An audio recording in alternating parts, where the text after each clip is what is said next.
Welcome to the Fair Housing Insiders. We are so thankful that you joined us. And please remember to subscribe here on our YouTube channel or follow and like us on your favorite social media outlet, which you can find links to in our show notes for even more fair housing news and insights.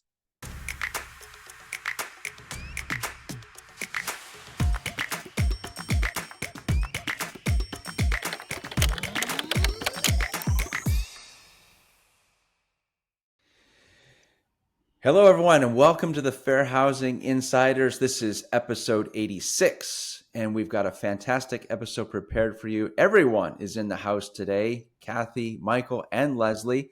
They're going to share with us what their thoughts were on 2023 fair housing issues, as well as what to look for in 2024.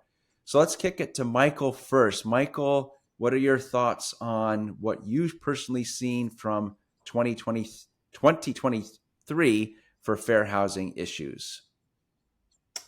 Thanks, Jonathan. Another crazy year in the industry as always. I think my takeaway from 2023 is actually kind of a positive one. The changes I've been noticing, a lot of the larger housing firms in the country are really seeing the writing on the wall. They are seeing that fair housing investigations are just going up and up and up, and the costs associated with them are just rising sky high. And they see the value in risk management and investing in, a more rigorous fair housing training procedures and just following up those year to year new hires. They're really making the investment because they see the value in it.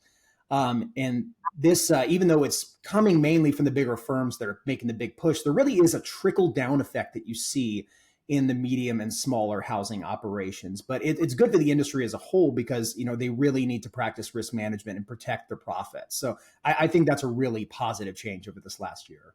Yeah, very nice. Yes, it's fantastic to see so many property management companies taking training seriously for their team. So what about 2024? What are your thoughts on that, Michael?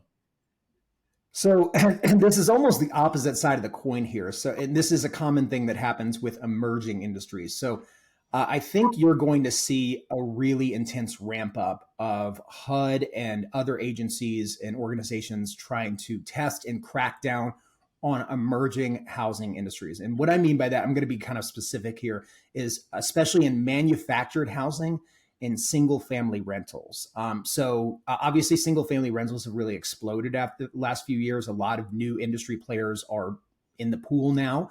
Likewise, manufactured housing is growing very rapidly. And anytime a new industry pops up, a lot of people jump in to, they see gold in the hills and they want to get involved and make some money. But when they do that, they may be inexperienced in the industry. They may not understand all the compliance rules and regulations.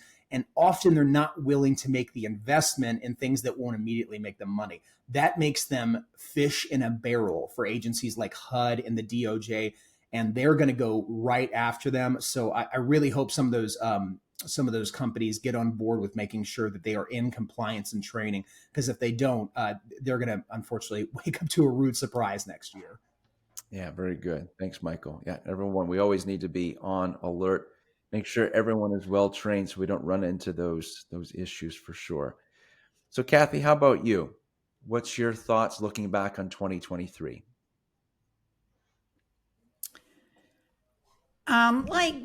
To piggyback on a couple of things Michael said, I think we are continuing to see the number of fair housing administrative complaints and then lawsuits.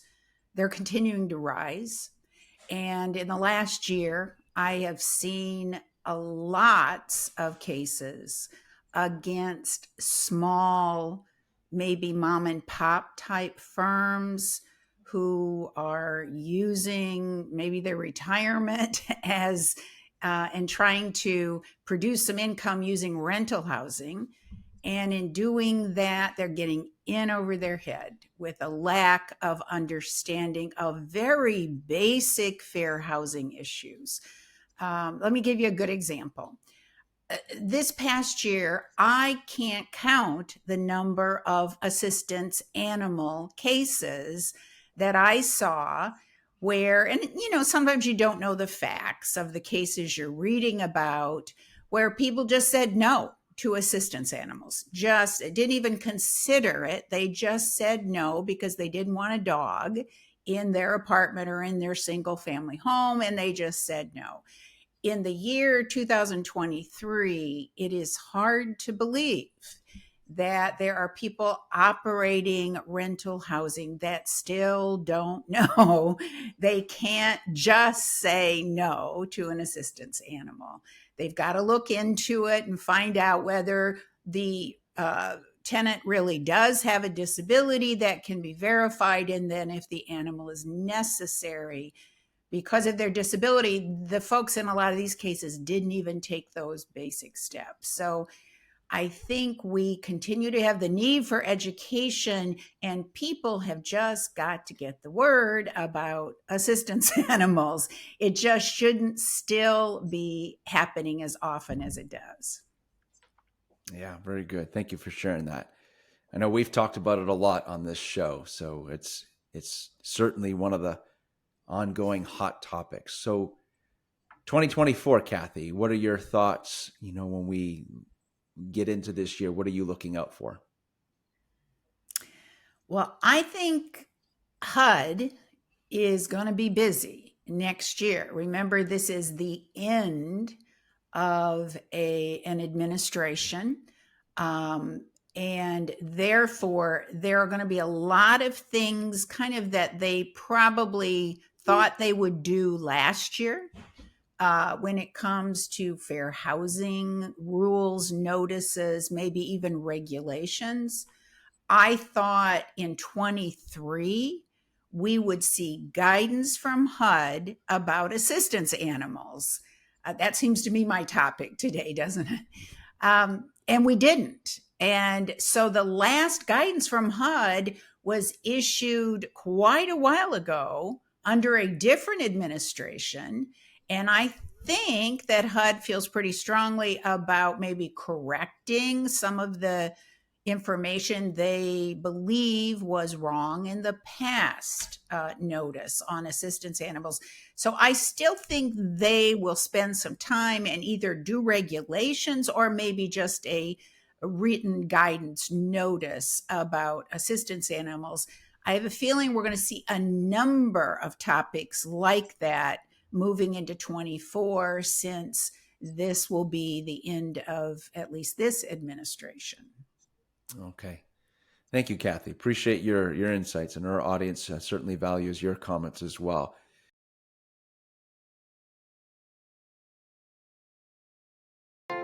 Digible is a marketing and technology company specializing in the multifamily housing industry.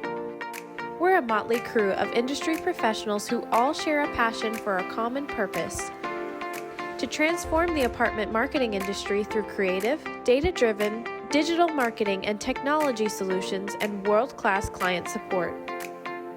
Contact us today at digible.com.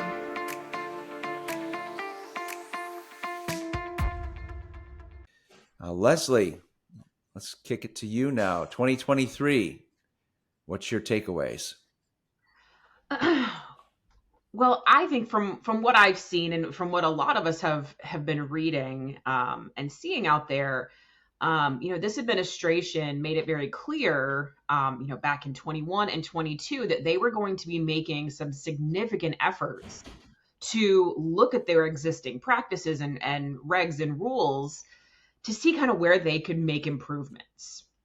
And 2023 was kind of when we all found out the results of all of that analysis.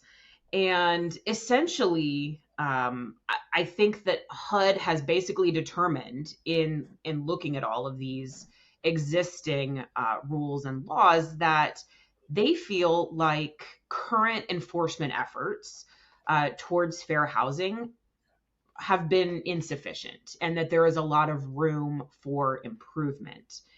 So it's interesting that we're seeing every single year, more and more cases filed, more lawsuits filed in the fair housing arena, and that's not necessarily because there's more and more discrimination every year.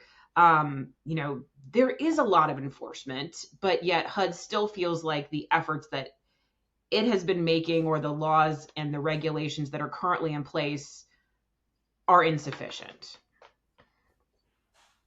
Okay, very good. Thank you, Leslie. Appreciate that recap of 2023. So what about you for 2024? Is there anything that you're kind of keeping your eye on? Yeah, big time. I mean, 24 is going to be the year that we see the fruits of HUD's labor kind of over the past couple of years in doing these analyses. So, I absolutely expect to see new criminal history regulations in 2024. They've been promised. We know they're coming. So if they haven't come yet, 2024 is going to be when we get to see them and get some more guidance, not even guidance, but instruction on how criminal history screening is to be done going forward. At least at a minimum for subsidized properties. I expect to see a major uptick in VAWA complaints because this was something that just happened recently, was that HUD took on the enforcement efforts under VAWA. Okay, that was new just in the last year. So I expect those to increase. And I'm already seeing them come across my desk. So, and also another major thing that I'm expecting to see in 24 is a lot more movement toward drafting new 504 regulations, because I know that was one that HUD wants to update because they are fairly old. That's going to be a major, major effort on HUD's part to do. And I expect that effort to start, now and into 24. Okay, very good. This is an amazing panel we've had here today. The tremendous trio of fair housing superpowers. You guys were amazing. Thank you so much for your insights. 2023 was a busy year. We've loved this show. It's been amazing. We know our community loves it. Thank you for everyone who supported us for 2023. And we thank all of you, Leslie, Kathi, and Michael, for your insights and what our community can expect as we go into 2024. So thank you, everyone, for tuning in. We appreciate you tuning in to episode 86. Until next time, take care, everyone. Thank you for joining us, and we can't wait to hear your feedback about today's episode. Do you have a topic that you would like to see discussed in a future episode? Feel free to share that with us. In the show notes, you'll see a link to sign up for our newsletter. This newsletter will keep you up to date with our latest episodes, blogs, and information about our online fair housing courses. Thank you again, and happy training.